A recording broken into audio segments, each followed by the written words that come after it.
Este es el cuervo que hace un ruido como si fuera un pollo.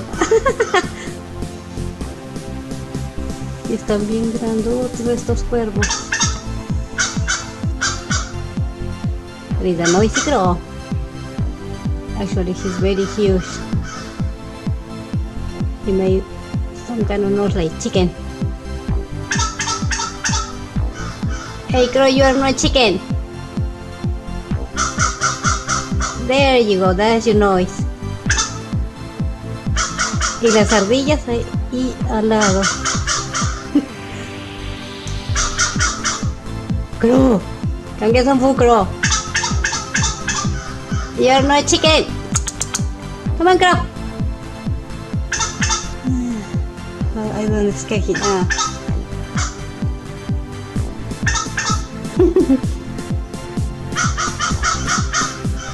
He's communicating with other one on the side.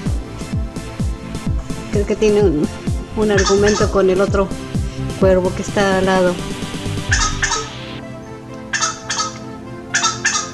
Cuervo, no eres un pollo. Este es enorme cuervo que hace su ruido como si fuera un pollo.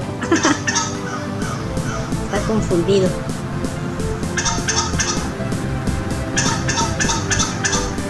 Está bien grandote.